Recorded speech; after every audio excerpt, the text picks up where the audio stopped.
Hey guys, welcome to Split. So I'm switching from my Android device to an iOS device. Hear me out, don't kill me. It's primarily because of the update that came with iOS 14.5 earlier this month, I believe. And it's all about privacy. Let's talk about it.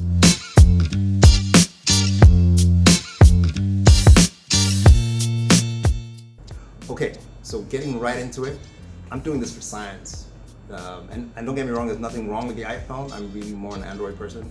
I'll probably do another video about what you gain and you lose when you switch between operating systems, but that's for another day. Right now, it's about why I'm trying this for, I don't know, a few months. Who knows how long it lasts. It's because of privacy. Privacy is a big deal in the world now. Google wants to have your passwords. Apple has a keychain. Everybody wants to know exactly how you're getting into your secure places, and people want to track you. Specifically tracking. The iOS 14.5 update comes with something called App Tracking Transparency, right? ATT, I believe, yeah. So that's basically letting you know what is tracking you on your phone, when it's doing it, and do you want it to do that? So, and let me explain how that works. Every phone has an IDFA, identifier for advertisers. Say you watch this video and you've seen my watch and you do a search on one of your apps to find my watch. Once you do that for a while, that particular app owner takes your identifier, your IDFA number, which is unique to you, and asks another social media platform which you're probably on, let's say Facebook, for example, and says, do you have this number? And if they say, yes, we have that number, they target you specifically with a promo for this watch. And that's what happens when you're typically looking for something and you go to a particular store and they're showing you that exact same thing. It's not magic, it's just enhanced cookie tracking, right? So that's what happens. It has its pros and its cons. In fact, Facebook is really angry about it right now because they say Apple is using it to kill small businesses.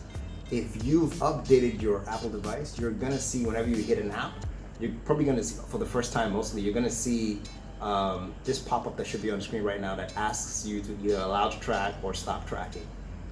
It could do that every time. You could allow it to do that, or you could just go into the settings and disable all tracking completely. What that does is it stops you from sharing your IDFA with that app and a potential advertiser. Great, so more privacy. Pros and cons. Pros, more privacy. Cons, to small businesses, take for instance, you don't have all the money in the world to hit every single group you're targeting for a particular product. What IDFA does is it helps you pretty much narrow down your targeting to be almost laser pinpoint, right? And ultimately should save you money.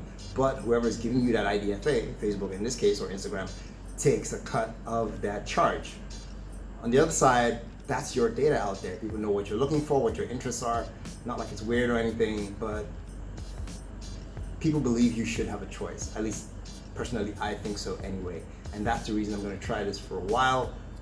Let me know in the comments below what you think. Is it worth it? I think ultimately we'll get to a point where you should either get paid for your data or determine, okay, I think we're there right now. More and more countries are giving out laws that sort of try to restrict data sharing as much as possible, GDPR and so on and so forth. And it's only going to get more stringent in the future. So for Apple, this is the logical next step.